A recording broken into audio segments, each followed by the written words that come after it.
আজকের ভিডিওতে আপনাদেরকে চান্দনী বাস স্ট্যান্ড এবং চান্দনী নদীর পার বাজার দেখাবো। চান্দনী বাস স্ট্যান্ড এবং চান্দনী নদীর পার বাজার শরীয়তপুর জেলার নড়িয়া উপজেলায় অবস্থিত। আপনি শরীয়তপুর থেকে নড়িয়া যাওয়ার সময় মসজিদ জরিনা স্কুল অ্যান্ড কলেজ পার হবার পরেই দেখবেন চান্দনী বাস স্ট্যান্ড। চান্দনী বাস স্ট্যান্ডে হাতে গোনা কয়েকটা দোকান রয়েছে। একটা সময় যখন শরীয়তপুর সদর থেকে নড়িয়ায় লোকাল বাস চলাচল করত, তখন এই চান্দনী থেকে যাত্রী তুলত। তবে লোকাল বাস চলাচল বন্ধ হয়েছে অনেক বছর, কিন্তু জায়গার নাম এখনো বাস স্ট্যান্ডই রয়ে গেছে। হয়তোবা চিরকাল এই জায়গার নাম বাস স্ট্যান্ডই থেকে যাবে। আর কোনোদিন এই বাস স্ট্যান্ডে বাস আসার সম্ভাবনা নাই বললেই চলে। চান্দনী বাস স্ট্যান্ডে অপরূপ সুন্দর একটি মসজিদ রয়েছে, যেখানে স্থানীয়রা নামাজ আদায় করে। চান্দনী বাস স্ট্যান্ড থেকে চান্দনী বাজারে যেতে হলে নদীর পাড়ের দিকে আপনাকে প্রায় 20 থেকে 25 মিনিট হাঁটতে হবে। চান্দনী নদীর পাড় বাজারটা খুব একটা বড় বাজার নয়। যেই পণ্যগুলি মানুষের বেশি প্রয়োজন সেই ধরনের কিছু দোকান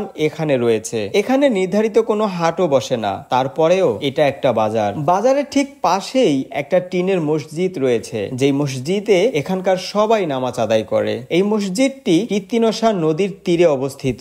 মসজিদে নামাজ আদায় করতে আসলে আপনাকে আলাদা করে কলে ওযু করতে হবে না, চাইলেই আপনি নদীর পানিতে ওযু করে এখানে নামাজ আদায় করতে পারবেন। এখানে নদীর উপরে একটা নৌকা রয়েছে, যেই নৌকা দিয়ে নদীর ওপারের মানুষজন চান্দনী বাজারে আসা যাওয়া করে। এইখানে তাদের নদী পারাপারের একমাত্র ব্যবস্থাই হচ্ছে এই নৌকা। চান্দনী বাজারটা খুবই ছোট্ট, কিন্তু এই বাজারের সৌন্দর্য অনেক বেশি। কীর্তিনসা নদীর তীরে এই বাজারটা হবার কারণে বাজারের সবাইকে নদীর খোলা বাতাস মুগ্ধ করে তোলে। চান্দনী বাজার থেকে চাইলেই আপনি নদীর পার ধরে ভোজেশ্বর যেতে পারবেন, তবে সেখানে যেতে হলে আপনাকে একটা পোল পার হতে হবে। যেই পোলের সৌন্দর্য আমি মুখে বর্ণনা করতে পারবো না। নদীর পারে এই ছোট্ট পোলের উপরে দাঁড়ালে এত সুন্দরভাবে আপনি নদীটাকে দেখতে পারবেন, যেটা আপনি কখনো কল্পনাও করেননি। আজকে আমি আমার ভিডিওতে নড়িয়া উপজেলার ছোট্ট একটা গ্রামকে দেখানোর চেষ্টা করেছি। জানি না কতটুকু বলতে পেরেছি, ভিডিওটা কতটুকু সুন্দর করতে পেরেছি। তারপরও আশা করব আপনারা ভিডিওটা শেয়ার করবেন এবং পরবর্তী ভিডিওতে আপনি শরীয়তপুর জেলার কোন জায়গা দেখতে চান অবশ্যই কমেন্ট করবেন।